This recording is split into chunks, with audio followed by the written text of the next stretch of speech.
Bonjour, bonjour, j'espère que vous allez bien. Moi je reviens vers vous avec des éléments de réponse par rapport aux commentaires de la semaine dernière. Vous savez, je vous ai demandé quels sont les effets du stress sur vous. Alors on va commencer par le début. Je vous emmène dans une série policière. Un criminel cherche à tout prix à se débarrasser d'un corps. Qu'est-ce qu'il en fait ? Moi, il y avait une scène qui m'avait complètement bluffée quand j'avais regardé un film de Luc Besson où en fait il avait emmené le corps dans une baignoire et il l'avait aspergé d'acide et là le corps se dégrade complètement. Et bien en fait il y a un vrai lien avec le stress, vous allez comprendre. C'est que dans notre corps nous fabriquons des acides. Alors quand on mange de la viande, quand on mange des fromages, ils contiennent du phosphore. Ça se transforme en acide phosphorique. Quand on consomme des céréales, elles contiennent du soufre et en fait ça se transforme en acide sulfurique. Et quand vous consommez du sel, du chlorure de sodium, ça se transforme en acide chlorhydrique. Vous avez tout compris. Et en fait la nature est bien faite. On a possibilité de diminuer cette acidité dans notre corps en consommant autre chose pour venir neutraliser l'acidité. Et donc en fait vous consommez des fruits, des légumes, qui soient secs ou qui soient frais, des légumineuses, des tubercules ou qui vont contenir en fait des bicarbonates ou du potassium ou des féculents aussi, voilà, j'ai oublié, et ça va venir neutraliser. Et pourquoi quand on est stressé en fait on fabrique autant d'acide que ça? Et bien en fait dans notre corps, quand on est stressé, notre corps se prépare à la fuite ou au combat. Dans ces cas-là, il fabrique des hormones. La noradrénaline, précurseur de l'adrénaline, et puis aussi du cortisol. Au départ, le cortisol, il est anti-inflammatoire. Mais plus on en fabrique, plus on est stressé, plus on fabrique de cortisol, et bien plus il devient pro-inflammatoire. Donc ça veut dire qu'il favorise l'inflammation. Donc ça met le feu et si vous rajoutez de l'acidité, là ça flambe complètement. En fait, à quoi ça sert le cortisol? À augmenter la glycémie dans votre sang. La glycémie, c'est le sucre. Et le corps, en fait, pour avoir de l'énergie, il a besoin de glucose. Et donc du coup, qu'est-ce qu'on va faire quand on a besoin d'énergie, quand on est plutôt stressé? Il y en a qui vont se retrouver par rapport aux commentaires que j'ai eus. Eh bien, ils vont aller ouvrir le frigo et ils vont manger plus que d'habitude, plus que de raison. Voilà.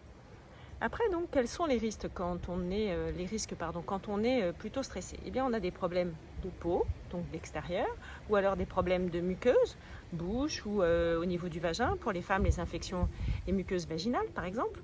On a des risques d'infection urinaire. On peut avoir aussi des risques de perte musculaire, perte de fonte musculaire. Moi qui suis rameuse, et bien là on voit bien qu'en n'allant plus ramer, eh bien, je commence à avoir moins de muscles. On peut avoir aussi des problèmes de fatigue, des problèmes de manque d'énergie, parce qu'effectivement le stress, il y a beaucoup d'oxydation avec les acides. Si on ne consomme pas d'antioxydants, de vitamine C ou de beaucoup de fruits rouges, eh bien on ne va pas neutraliser tout ça. Donc en fait, ça va favoriser une dégradation des tissus prématurée, un vieillissement des tissus, et ils ne jouent plus en fait leur rôle primaire. Et donc du coup, vous avez moins de capacité à avoir de l'énergie. Et puis on va avoir aussi, ça favorise la prise de poids parce que comme nos cellules sont moins efficaces pour dégrader ce qu'on mange, et bien forcément c'est moins bien utilisé par le corps. J'imagine que vous me suivez. Si on a trop d'acidité dans le corps, qu'est-ce qui se passe? Et bien là c'est pareil, on va faire une comparaison. Si vous utilisez un produit d'entretien acide pour faire votre nettoyage à la maison, il est bien noté sur les flacons, hein, quand vous avez le logo tête de mort, c'est que c'est un produit qui est dangereux et il faut prendre des précautions, sinon attention. Et bien vous risquez quoi?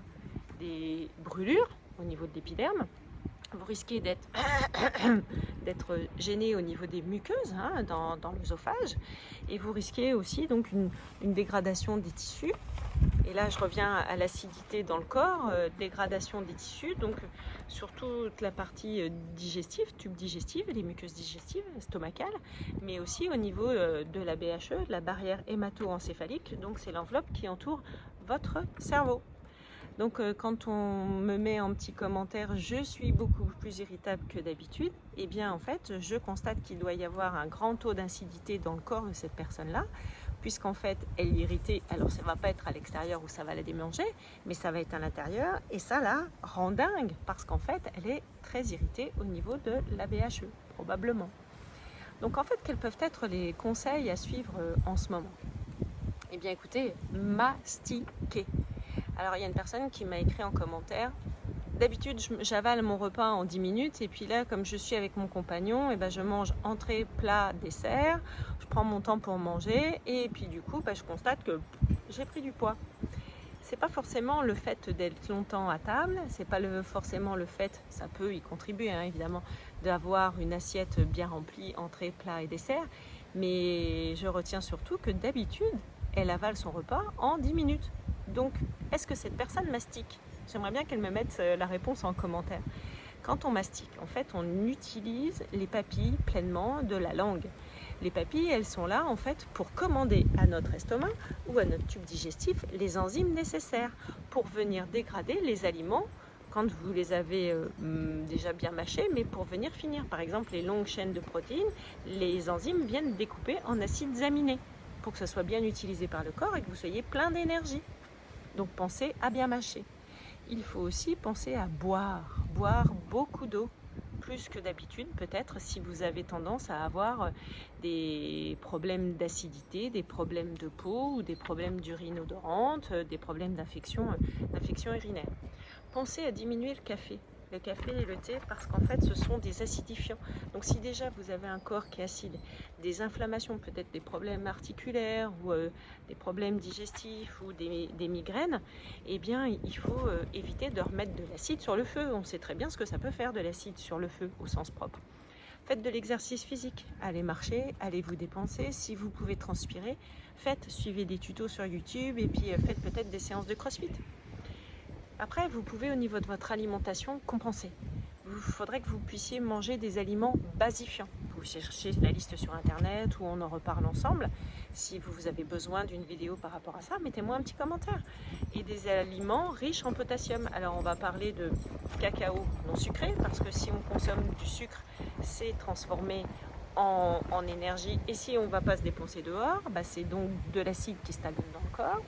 Des abricots secs, des raisins secs, vous les mâchez bien, des bananes séchées, des haricots blancs, des cœurs de palmier, des amandes, des lentilles, des pommes de terre en robe des champs par exemple. Voilà, tout ça pour diminuer l'acidité. Alors maintenant, pour diminuer le stress, vous pouvez aussi faire des bons exercices de respiration. Je vous ai fait des vidéos là-dessus. Vous pouvez vous ancrer auprès d'un arbre, vous pouvez marcher pieds nus. Il y a pas mal de petites techniques en fait que vous pouvez utiliser. Respirer, boire, communiquer. Et si jamais vous avez des problèmes aussi d'irritation dans votre comportement avec l'autre, parce que vous partagez l'appartement avec votre conjoint ou avec les enfants, il y a des moments où c'est difficile, eh bien au lieu de succomber au stress, à la colère, à l'anxiété, eh bien, vous leur dites ok, pause, temps mort, moi je vais faire un tour, vous allez 10 minutes, un quart d'heure, 1 heure dehors et vous revenez. Ouais, vous êtes plus calme. Alors sachez que c'est mieux pour l'autre dans la relation, mais c'est aussi beaucoup mieux pour votre corps. Pensez à vous faire du bien. Voilà, je vous dis à très bientôt. Si vous avez aimé cette vidéo, pensez à la liker, pensez à la partager, à la diffuser, parce que celles qui m'ont mis des petits commentaires en dessous, d'ailleurs je vous remercie, c'est super, mais ça a servi aussi à beaucoup de monde à mon avis. Voilà, je vous dis à bientôt, bye bye.